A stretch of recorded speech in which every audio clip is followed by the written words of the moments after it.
Alright, friends, this question is given it. Two small positively charged spherical balls are suspended from a common point by at the ceiling by non-conducting massless strings of equal length.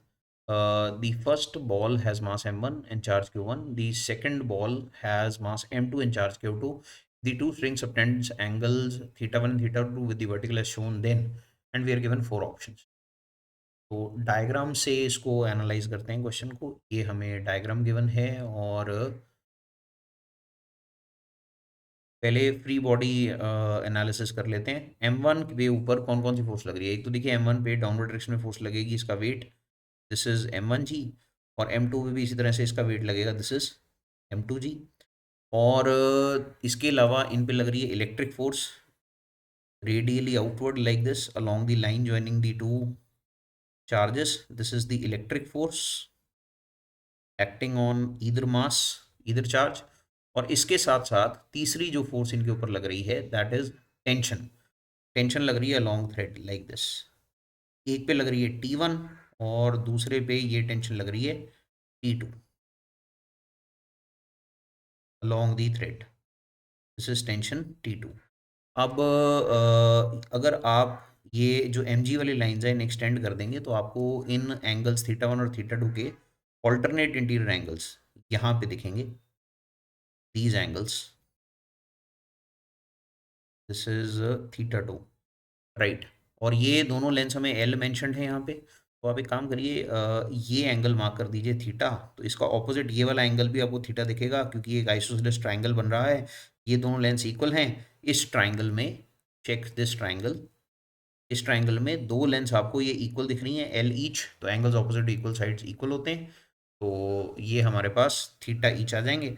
अब theta 1 plus theta ये मिलके इनका vertically opposite angle ये वाला होगा, right. This angle hair is theta plus theta 1, and similarly this angle here it is theta plus theta 2. ये भी vertically opposite हो गया इसका. अब देखिए आप क्योंकि तीनों फोर्सेस का वेक्टर सम जो है ना वो जीरो आ रहा है for equilibrium of the masses. आप ना लैमीज थ्योरम लगा दीजिए. फॉलोइंग लैमीज थ्योरम, तीन फोर्सेस का वेक्टर सम जीरो है. लैमीज थ्योरम लगाते हैं. अगर मैं इसे M1 के लिए लगाऊं तो M1 पे आपके पास एक फोर्स लग रही है आई थिंक टेंशन की T1. T1 के ऑपोजिट एंगल कितना है, this is sine of theta plus theta 1 then is equal to T2 के ऑपोजिट कितना है, नहीं M1G के ऑपोजिट कितना है. M1G देखिए, M1G के opposite sine of the angle between the other two forces. तो यहाँ पे M1G के ऑपोजिट ये फोर्सेस हैं T1 एंड M1 FE. इनके बीच में ये एंगल आएगा. ये यहाँ से यहाँ तक देखिए, यहाँ से यहाँ तक का ये मेरे ख्याल से ये लाइन 180 डिग्री वाली हुई तो इसके ऊपर ये थीटा है 180 माइनस थीटा यानी पाई माइनस थीटा लिख सकते हैं, राइट. देन सिमिलरली तीसरा FE इलेक्ट्रिक फोर्स लिखिए. Electric force divided by sine of the angle opposite to electric force यानी बिटवीन T1 एंड M1G. वो आपके पास मेरे ख्याल से ना 180 माइनस थीटा 1 करके आएगा. This angle this is 180 minus theta 1 या पाई माइनस थीटा 1 ऐसे लिख सकते हैं. जैसे हमने ये M1 के लिए लिखा सिमिलरली हम इसे M2 के लिए भी लिख सकते हैं, राइट. तो जब आप M2 के लिए लिखेंगे the only difference will be, आप डायग्राम से चेक करिएगा, टेंशन T1 की जगह T2 हो जाएगा. यहाँ जहाँ मैंने थीटा 1 लिखा है उसकी जगह पे थीटा 2 आएगा. अब डायग्राम से चेक करिएगा, T2 के ऑपोजिट ये एंगल जो आ रहा है बिटवीन FE एंड M2G ये थीटा प्लस थीटा 2 आ रहा है. सिमिलरली M1G की जगह जो फोर्स है वो आपके पास M2G आती है और नीचे ये सेम ही रहता है, राइट. और FE के ऑपोजिट देखते हैं तो theta minus pi minus theta 1 की जगह पाई माइनस थीटा 2 हो जाता है.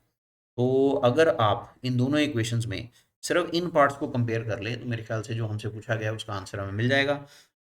इलेक्ट्रिक फोर्स पहले वाले से अगर आप देखें तो कितनी आएगी, sine pi minus theta 1 sine theta 1. ये लेफ्ट हैंड साइड पे ले जाइए तो आपके पास ये वैल्यू आ रही है M1G साइन थीटा 1 बाई नीचे sine pi minus theta will be sine theta. दूसरी तरफ से देखेंगे तो दिस इज M2G सेकेंड वाले एक्सप्रेशन में साइन ऑफ थीटा 2 ये ऊपर चला जाएगा, साइन पाई माइनस थीटा 2 का साइन थीटा 2 ऊपर ले जाइए और नीचे आपके पास साइन थीटा ही आ गया. तो यहाँ से सीधे सीधे आपके पास एक्सप्रेशन आ जाता है sine of theta 1 by sine of theta 2, ये वैल्यू किसके बराबर आ रही है कि साइन थीटा कैंसिल हुआ, जी से जी कैंसिल हुआ, this is coming out to be m2 by m1, and this is given to us in option B. The correct answer to this question will be option B.